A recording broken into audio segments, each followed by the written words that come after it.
Sebelum Anies menjabat sebagai Gubernur DKI Jakarta, banyak warga yang digusur secara sepihak oleh pemerintahan sebelum Anies. Heran, sama rakyat Indonesia sendiri kok main gasar-gusur gitu ya? Mudah banget sih menindas rakyat kecil. Kalau rakyat melanggar, ya sebenarnya bisa diajak komunikasi loh.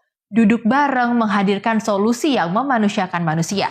Rakyat hanya ingin diajak komunikasi dengan baik. Untungnya, gubernur yang menang kala itu Anies Baswedan.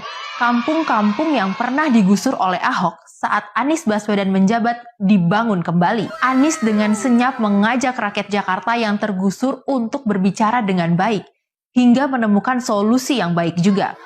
Untuk rakyat Jakarta dan untuk pemerintah juga. Sehingga keadilan tercipta di kota ini. Bagaimana mau ngomongin soal keadilan ke seluruh Indonesia? Lah, di ibu kota aja gak ada keadilan bagi rakyat kecil. Namun Anies sudah menjalankannya, memberikan rasa keadilan terlebih bagi rakyat kecil.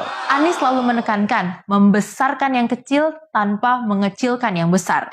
Kalau semua menjadi tumbuh besar, sejahteralah bangsa ini. Kami rangkum kampung yang dibangun kembali oleh Anies setelah sebelumnya digusur begitu saja.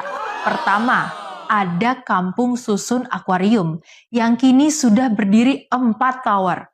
Kampung Susun Akuarium tahap pertama diresmikan oleh Anies pada 2022 kemarin. Ada juga Kampung Susun Kunir yang menyatu dengan kawasan wisata sejarah Kota Tua Jakarta. Juga sudah dibangun dan ditempati oleh warga. Ada juga Kampung Susun X Bukit Duri yang juga dibangun oleh Anies di lokasi yang baru setelah sebelumnya digusur. Namun masih tersisa Kampung Susun Bayam di sebelah Jakarta International Stadium yang sudah diresmikan oleh Anies di akhir masa jabatannya. Namun hingga kini warganya belum bisa menghuni kampung tersebut. Padahal kampung ini dibongkar sendiri oleh warganya tanpa gusur setelah diajak komunikasi dengan Anies sewaktu menjabat. Setelah Heru menjabat seperti tak ada titik temu lagi. Padahal Anies saat itu menginginkan sebelum diresmikan warga sudah pindah ke sana. Kenapa Heru tak memberikan izin warga untuk segera tinggal di sana? Padahal sudah tugas negara untuk hadir memberikan kelayakan untuk rakyatnya. Sulitkah itu dilakukan? Jadi dari sini saja kita bisa dengan jelas melihat perbedaannya. Pemimpin yang begitu memperjuangkan keadilan untuk rakyatnya dengan pemimpin yang bodoh amatan dengan warganya. Padahal papan adalah salah satu kebutuhan paling dasar manusia. Tak bisakah negara ini memberikannya? Padahal itu janji kemerdekaan kita. Tentu setelah Anies tidak menjabat, dia tak punya kuasa untuk itu semua. Namun perjuangan Anies untuk mewujudkan keadilan itu jelas sudah terbukti nyata.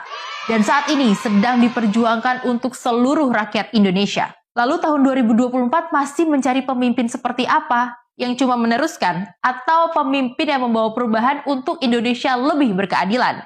Jika itu maunya, sudah pasti Anieslah jawabannya.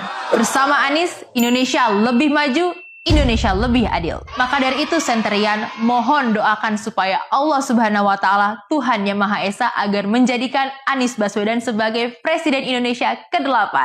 Amin.